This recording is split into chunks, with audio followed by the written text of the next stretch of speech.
You've probably been told your horse is difficult. That's not the problem.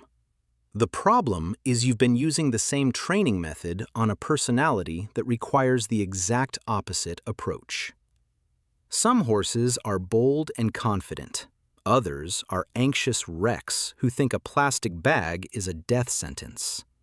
Some love structure and rules. Others get bored in 30 seconds and start inventing their own games. Treating them all the same way is like using one parenting style on every kid and wondering why chaos ensues. Horses have personalities. Not vague temperaments, actual distinct psychological profiles. Understanding that isn't fluffy horsemanship philosophy. It's the difference between a horse that trusts you and one that tolerates you.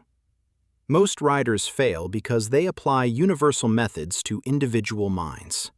The technique that works brilliantly on one horse crashes and burns on another, and the rider blames the horse instead of recognizing the mismatch. There are 3 systems experts use to decode horse personalities.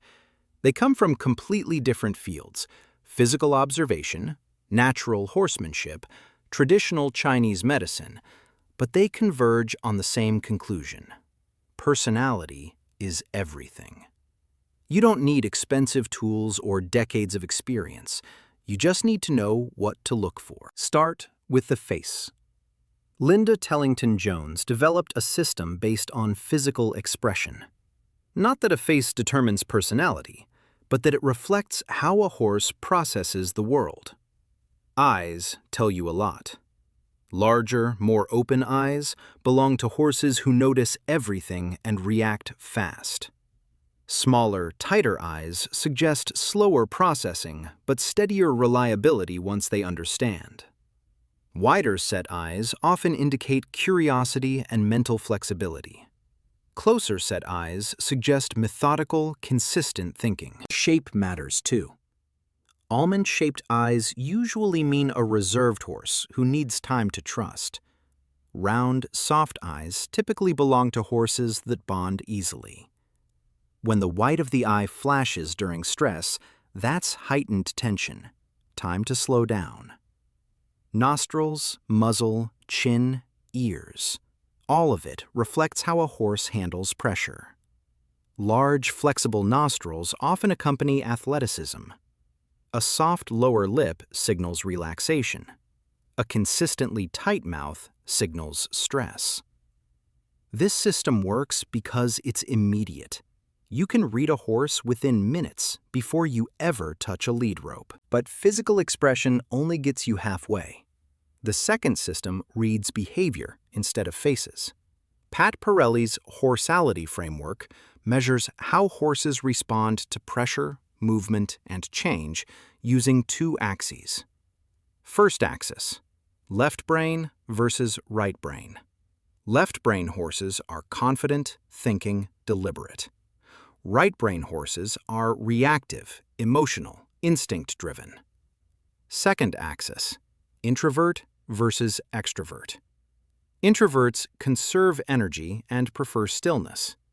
Extroverts have energy to burn and prefer movement. Combine them, and you get 4 patterns. The left brain introvert is the what's in it for me horse. Calm, intelligent, stubborn. They won't fight you, but they won't comply without a reason. Motivation beats pressure every time. The left brain extrovert is playful and bold. They learn fast and get bored faster.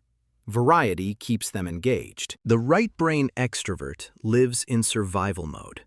Everything feels urgent. They're fast, anxious, easily overwhelmed.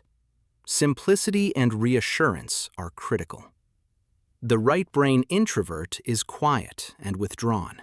They shut down instead of exploding.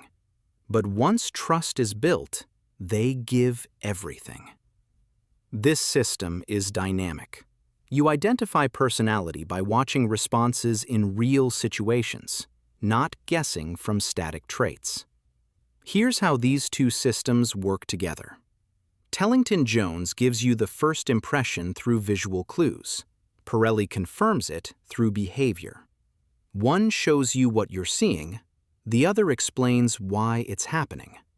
Together, they build a functional psychological profile. But there's a third lens that goes deeper.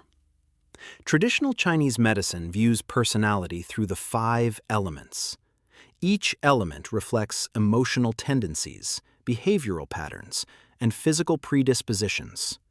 The wood horse is driven and assertive, natural leader, but prone to frustration and tension. The fire horse is expressive and energetic, social and sensitive, easily overstimulated. The earth horse is steady and grounded, reliable, but can become sluggish. The metal horse values structure and precision, intelligent, but emotionally reserved. The water horse is cautious and intuitive, thoughtful, but prone to fear under pressure. TCM doesn't diagnose, it contextualizes. It connects behavior, stress, and health into one framework. You don't need to pick one system. Use all 3. Observe physical expression. Watch behavioral responses. Consider constitutional tendencies. When you understand your horse not as an animal, but as an individual mind, everything shifts. Training gets easier. Communication gets clearer. The relationship deepens. Because when you stop asking, "How do I control this horse?" and start asking, "Who is this horse?" you finally get answers that work.